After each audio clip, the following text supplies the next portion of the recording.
Well, since the age of 13, Rose has battled with excess facial hair. 9 months ago, she decided to embrace her natural look and ditch the razor for good. And she joins us now live from Oregon in America. Hello, Rose. Thank you so much for joining us today. Thanks, Rose. Hi, good morning. Thanks for having me. It's a pleasure. This started at puberty. You're just at the age of 13. Yeah. I started to notice excessive growth, when I was a young teenager, 12 or 13, sure. And so you began to shave it. You would shave every morning, and the hair growth got worse. It started off with sort of sideburns, and then you were hiding it from your family and your mum, and eventually your mum noticed. And you said she wasn't very good at knowing how to deal with it or broach those conversations with you. But you did go to the doctors. What did the doctor say? I don't think they had anything specific to say. We just ran a few tests and came to some conclusions that medication might help. So we tried for probably a year to manage my hair growth with medications, but it really wasn't effective. And you tried everything. You tried laser therapy, which is very painful. So you've gone through absolutely everything. Diagnosed as polycystic ovary syndrome, sort of a very extreme case. What did it do for your confidence? So it's bad enough being a teenager, young woman in the first place, but having to cope with that as well. What effect did it have on you? It really mostly affected my social life. I don't feel like my full personality was ever present. And instead of facing ridicule, I hid. I didn't participate fully in school as a young child. Extracurriculars, even going to class on a regular basis was difficult for me. And I guess things like... I suffered all around. And things like sleepovers were out of the question because, of course, you'd wake up in the morning and the growth would have happened overnight. And these are all the things you're trying to hide from your peers. Yeah, correct. I didn't participate in sports. I didn't change in the locker room. I skipped out on social activities. My clothing wasn't necessarily in style because I was wearing things high-necked and long-sleeved to hide my issue. Yeah, because it was not just facial hair, but excessive body hair as well. You say that you realised that you were the person holding you back.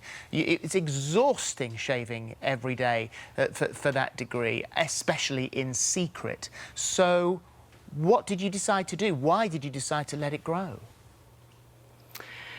First, out of a physical need, my skin was just torn up, and I really couldn't handle putting a metal blade to my skin one more day.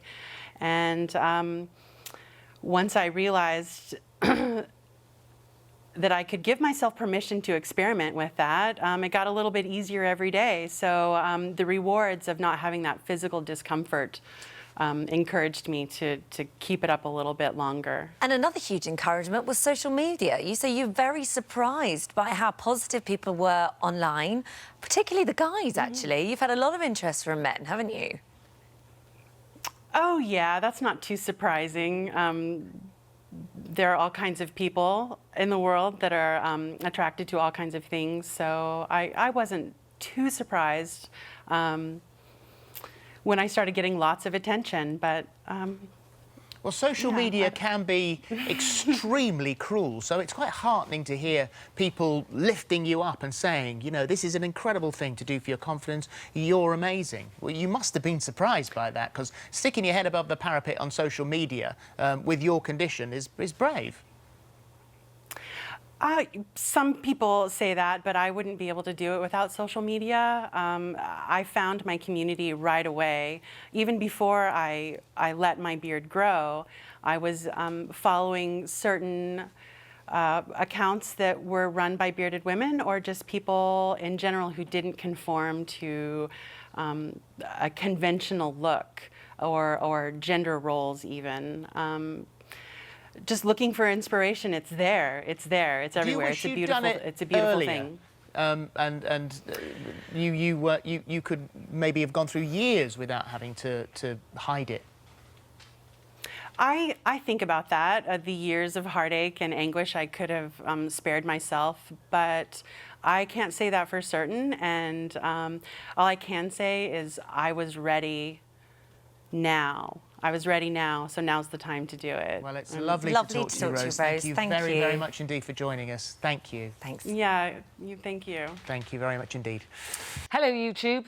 For more of the same, just click here. And don't forget, you can subscribe for even more of these amazing videos exclusive to our channel. You know, a lot of men that do suffer from body image issues, not just women. It's a universal problem that a lot of us have, and it's something I still struggle with, especially since I've become pregnant.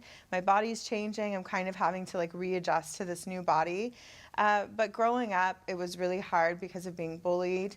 But I learned very quickly that you have to surround yourself with people that are positive and that support you. And I've kind of just carried that on through my adult life.